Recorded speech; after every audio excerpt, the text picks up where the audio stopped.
he was working as this people smuggler. Now, it's been suggested by the National Crime Agency that he, in fact, got into it after seeing the amount of money that could be made, having paid himself to come into Britain. So he was making a huge amount of money. At one point, I mean, it estimated he was getting £260,000 per boat. So if you calculate that, and it was, we're talking tens of millions. He was a really big player. Yeah, and just give us a sense of the scale of this criminal operation, which Tariq, this man was at the head. The numbers of boats, the numbers of motors that were seized by officers. Absolutely. So in Germany, they seized 600 rafts, 60 rafts, and hundreds of life jackets.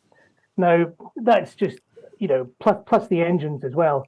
And so these were boats that were sourced in Turkey as part of quite a sophisticated operation. Because previously boats used to be bought off the shelf, but companies like Decathlon stopped selling them to the people smugglers at the behest of law enforcement. Yeah.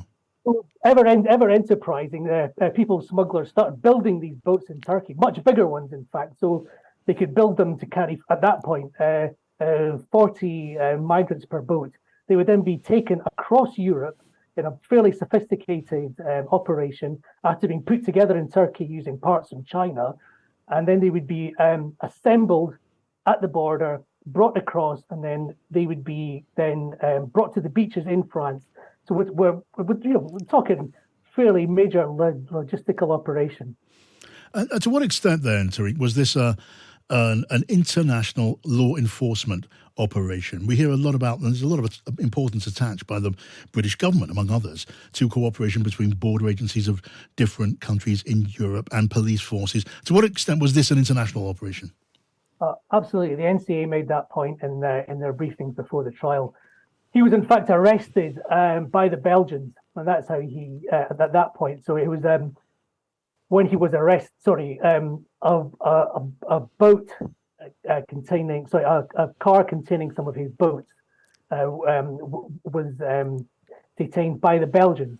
So it was in fact, as you say, a transnational operation. And they after the boat was seized, conversations that were on people's phones were linked to Rahimpur. So that's how they caught him. So it was a transnational operation. The NCA emphasised that they got intelligence from law enforcement across Europe.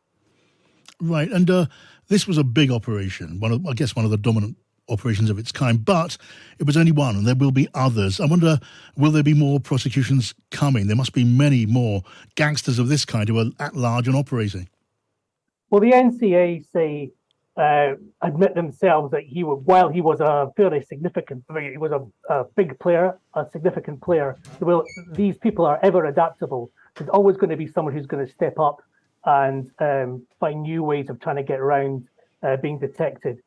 So they say they've got 90 current investigations involving immigration crime. They wouldn't specify how many were related to small boats, but yeah. There will be others, hopefully, the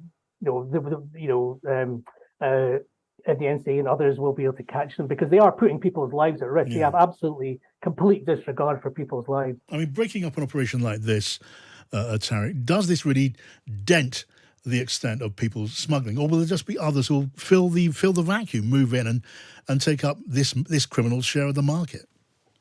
Well, that's really the question. As I say, the NCA themselves admitted that it was an ever-changing situation. But, hopefully, exactly. I mean, given the extent, given the money to be made, that's the key thing, that people were always going to step up and always take the risk of being caught. Just a huge amount of money. So you would, sadly, there is going to be other people who will kind of step into his shoes, but hopefully they'll be caught. All right, Tariq Tahir, thank you so much for that.